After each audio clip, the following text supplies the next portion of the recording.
Then the third thing they found is they're assassinating lots of people. They're assassinating Americans, by the way, through these unbelievably crazed LSD experiments. Yes. But they, basically, they weren't the ones to put the bullet through the head of Patrice Lumumba in the Congo, but they tried, and they supported the overthrow of Lumumba, and of course they were trying to kill Castro and many other things. So they found unbelievable things.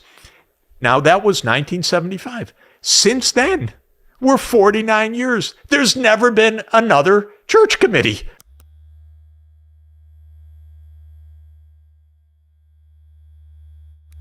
You know what I love about sharing behind a paywall? I can talk about whatever I want. And I can talk about things as they emerge throughout the day. So as I am working throughout the entire day, sitting right here, knocking stuff out, I listen to a lot of podcasts. It's just great to have it in the background. I got the garage door open. Breeze is amazing. Beautiful day. Beautiful Georgia. Summer's coming up, guys. It's awesome. And while I was listening to Tucker Carlson and Jeffrey Sachs, I just ended up cutting away from my time box and just kind of paying attention a little bit. And a couple areas really, really just made my blood boil. So Jeffrey Sachs, you should definitely listen to the entire podcast of Jeffrey Sachs and Tucker Carlson, but he talks about the Cold War and how all the lies during that period. He talks about the JFK assassination and just all these CIA coups and takeovers and all of just malfeasance galore, since the 40s, or frankly, since 1912, 1913, even farther back. And just a couple of things just burned my buttons a little bit. The first is, and I'm going to play the clip here in a second.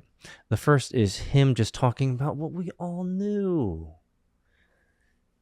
We, America, blew up the Nord Stream pipeline. Joe Biden said that we were going to do that, and so we did. I remember those videos. I remember hearing that. And so just listen to Jeffrey Sachs and, his take on all of it. One of the moment I really wanted to speak to you was the day that I saw the clip of you on Bloomberg News. I think you were one of my favorite moments. And you just described it, and it was within hours of this massive natural gas pipeline, Nord Stream, disintegrating. Can you describe what happened? Yeah. So, the U.S. blew up Nord Stream as it promised to on probably dozens of occasions.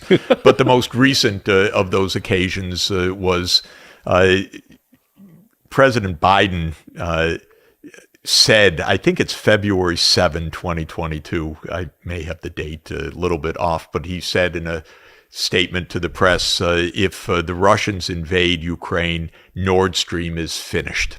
And the reporter who asked him the question, I think from Germany, but international, said, well, Mr. President, how can you say that? How could you do that? And he looks and he says very gravely, believe me, we have our ways. Okay, so this is, and then you can go back and find 1,000 clips of Victoria Nuland and Cruz and everyone saying, this must stop, we'll never let it happen, it will be destroyed, it will be ended. Okay, so then it's blown up.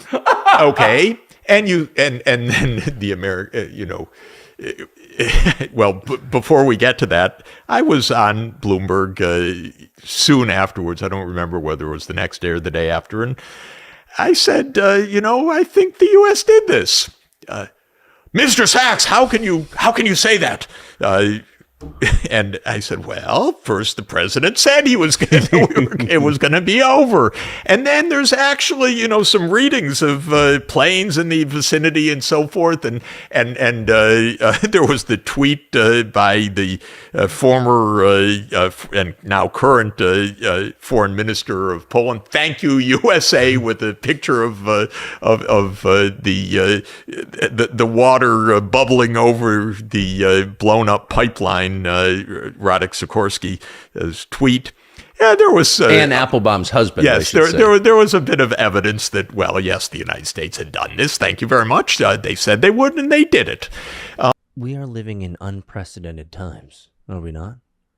Are we not living in unprecedented times where, and I probably should have had clips of him talking about, JFK and the assassination and all that stuff. It was what he called a coup, and you'll watch the videos for sure, but it was a coup in plain sight, just like the CIA has done it to other countries, coups in plain sight and assassinations in plain sight. And we're living in such extraordinary times. And I frankly love the way that Jeffrey Sachs, and I really hope you guys watch the video, but Jeffrey Sachs talks about how he sees all of this playing out. I love his model. He says that it's just a game to the people in power. It really, because he rubs shoulders with these people. He knows these people. He's seen the insides, the plans. He understands it all, and he doesn't mind speaking freely about it. And for them, it's just a game. He says it in the interview. He says it's just a game, and they don't care about the lives that are affected. This is the global political environment that we live in today. It's just games for those who have power. And in my previous video about the man who just wanted to be left alone, it makes you wonder, when is enough enough? But also, the second thing he talked about is something that we all know, which is that all of these outbreaks of viruses in the past, all the way to COVID, were all manufactured. We all know this. The evidence is overwhelming. Now, Jeffrey Sachs will concede that we don't have the hardest evidence. We have Slack emails and recordings and stuff that's like, look, clearly something's awry. But in terms of the truth, we will never get that. But there's overwhelming evidence that clearly throughout history up to today, we have laboratories creating things and they release them. And you guys remember the Tuskegee, you remember all the other experiments that the governments have done on their own people. It's not a new thing. And so you say, okay, so Peter, why? We all knew this. We all knew that they're going to do it again. Where do you think COVID came from? COVID? The question is which lab and in which way. It almost surely did not come out of nature. It almost surely came out of a deliberate research project that had a core idea, which was to take a natural virus and make it more infectious. And we have one major blueprint of that, which is a research proposal called Diffuse, which was submitted to the Department of Defense, to the unit called DARPA in 2018. And it is a kind of cookbook for how to make the virus that causes COVID-19. And the virus is called SARS-CoV-2. And what's distinctive about SARS-CoV-2 is that it has something called a proteolytic cleavage site, and specifically something called a furin cleavage site. And it's just some pieces of the genome that make this thing damn infectious.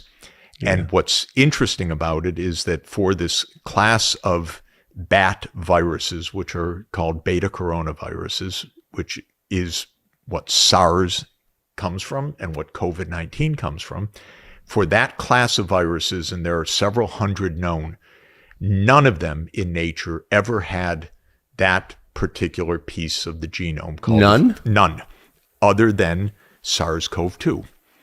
And that piece of the genome, the furin cleavage site, was an object of research attention from 2005, because it was understood that if a virus were to have that, it would make the entry of the virus into human cells easier, and it would make the virus, therefore, infectious for humans. When the virus broke out in that period at the end of 2019, early 2020, there's commotion among the scientists. What the hell is this? Where'd this come from? Oh my God, did we do this? How'd this escape? Or whatever. Nobody knows, of course. So they start having secret calls. And one of the most important of these calls was on February 1st, 2020, that was then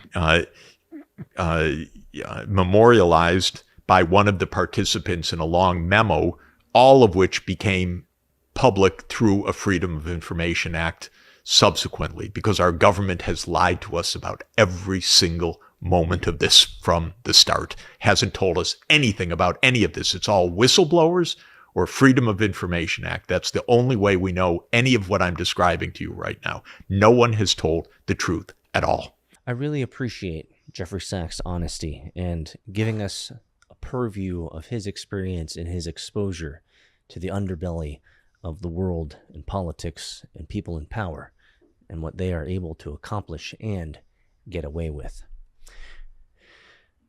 I don't have any solutions here for what we should do with this type of information, but here's what I do know, is that we are all personally responsible for our own lives and families. And what we can do is two things: keep our lives and our families healthy and work our butts off to ensure that our family can sustain through the hard times of the economy. That's number one.